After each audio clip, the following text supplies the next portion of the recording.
Hi, Dana, thank you. We still have very few details about the ongoing investigation into the death of Johan Guerrero, who was shot and killed by an ICE agent earlier this month in Biddeford. Maine's congressional delegation and several local leaders have called for independent and transparent investigations into what happened. In Minnesota, state officials there were initially blocked from accessing evidence from the fatal shooting of Renee Good and Alex Preddy, but in Maine, the Attorney General's office does have the access and the liberty to conduct its own investigation. We've reached out to Homeland Security, ICE, the FBI, Biddeford Police, and the Maine AG's office for updates. Most of the responses back directed us to DHS or the AG's office. Earlier this week, Border Czar Tom Homan spoke with CNN about protocol in these kinds of investigations. Per policy, they're usually put on administrative leave pending the investigation, pending, sworn statements, internal affairs interviews. And the entire investigation, they usually will not be put back on duty until the investigation is over and either been cleared, or if they got problems, then they may not go back at all. The Maine Attorney General's office has confirmed to us that it is still cooperating with the federal government in this investigation. ICE agents are expected to start getting body cameras next week. Senator Susan Collins making that announcement yesterday, saying she confirmed it with the acting director of ICE. Senator Collins says ICE will prioritize getting those cameras onto Maine agents. Agents will be required to wear those cameras during all immigration enforcement operations, which includes vehicle stops. No hate, no fear.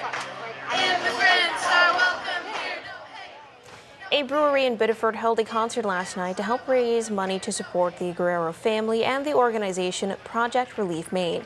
About a dozen local musicians and poets performed at Sacred Profane Brewery. Tickets for the event were pay what you can. Organizers say they sold about 127 seats and raised more than $3,800. Performers say it gave them an opportunity to support the community. Trying to see poetry, music, art as a pathway for protest. Just really grateful that folks would be so generous and willing to contribute and willing to come out on a rainy night. About half of the money will go to Project Relief and the other half will go to the family of Johan Guerrero. The GoFundMe for the family has raised more than $700,000 so far. The race for Congress in Maine's 2nd Congressional District is heating up. Yesterday, Democratic candidate Matt Dunlap criticized former governor and Republican nominee Paul LePage over the former governor's stance on health care. Dunlap campaign is celebrating the 61st anniversary of Medicare and Medicaid and push for the expansion of those programs. Dunlap also promising to fight for a universal health care system. He also attacked LePage for vetoing Medicaid expansions 2 times when he was governor.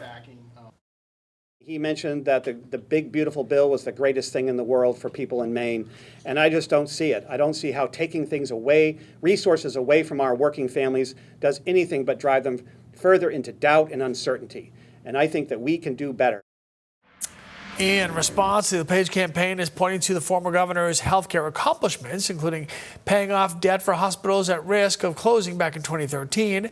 A spokesperson also saying LePage has repeatedly voiced concerns about medical facilities receiving reimbursements, saying that LePage will be prioritizing keeping Maine's hospitals open and retaining health care workers.